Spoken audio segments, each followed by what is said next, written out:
ENAD 2019, questão 26. Então, trata de uma questão de estruturas.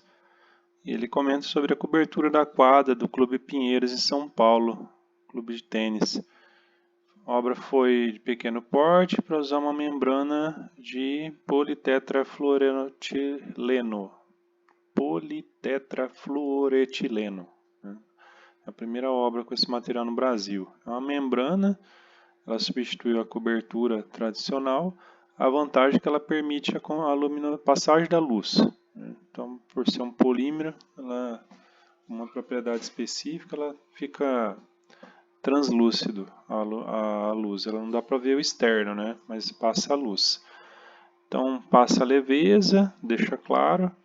E ela tem esses arcos, 6 arcos. 1, 2, 3, 4, 5, 6. 6 arcos treliçados.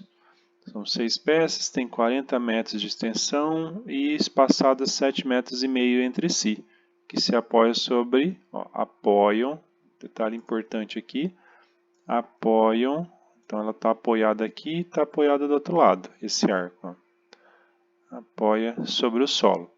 Tá.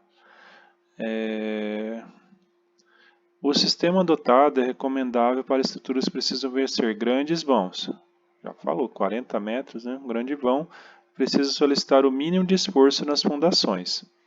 Como falou mínimo de esforço, a gente fala, então o esforço está proporcional ao peso, né?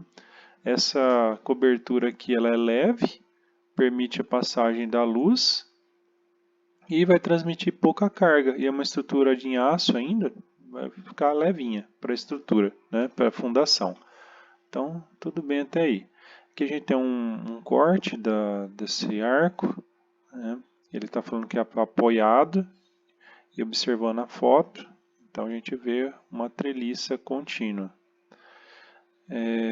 Vamos colocar aqui a foto interior. Isso aqui é da empresa que formato aqui desenvolveu essa cobertura.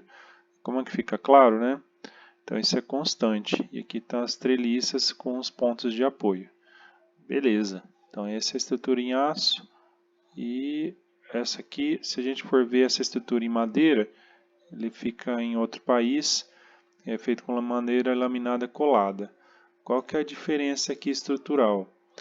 Aqui ele fica do tipo, é uma rótula aqui, né?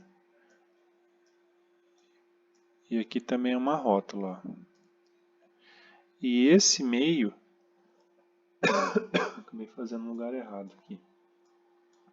Então está travado e permite o giro, né? Então não transmite momento fletor para a fundação. Aqui, vê, tem uma plaquinha, tá bem levinho a luz, né? Não dá para enxergar tão bem, mas isso aqui é uma rótula. Então, não tem flexão nesse arco, é só compressão aqui. Não tem trabalho de encurtamento dele. Então, por que ele é feito assim? Ele tem um sistema estrutural e ele é feito em duas partes, facilita o processo de construção. Agora, se fosse soldar, aí, no caso, se for aço, né? Daí seria sem essa articulação. Não é o caso, né? Então, esse aqui é um arco triarticulado. Ó. Articulação, 2, 3 articulações. E esse aqui já é um arco biarticulado. Tem uma articulação nessa fundação e uma outra nessa aqui. Então, o sistema estrutural utilizado na obra, representado na imagem, é conhecido como pórtico transversal treliçado biarticulado. É um pórtico. Qual que é a diferença de um pórtico para outro sistema de estrutura? Porque ele é único. Ele transfere momento fletor aqui. Né? Então ele é único. Se você comprimir aqui, qual que é a tendência? Eu vou deformar o pilar. Nunca tenha uma articulação nesse apoio aqui, tipo laje sobre viga. A laje deforma e ela não deforma o pilar, tá? Não deforma o pilar. Agora, se eu fazer engastado um pilar com um arco e um pilar aqui, a continuação, então chama-se pórtico. Então, está tudo ligado, enrijecido. Comprimo aqui, deforma teoricamente seria ligação, mas é uma coisa só, tá? Então, entra nessa primeira aqui, pórtico biarticulado. Triarticulado não. Pórtico transversal de alma cheia não é, porque é uma treliça. Alma cheia seria aquelas vigas de aço, né? Teria aquele formato, seria maciço, né? Treliça espacial engastada? Não, porque já falou, é uma treliça. É um pórtico treliçado, né? Então não é uma treliça espacial que praticamente vira um plano, né, no espaço, todo fechado. Muito comum, mas é plano as treliças. Arco treliçado engastado? Também não, não é engastado, ele é articulado, tá?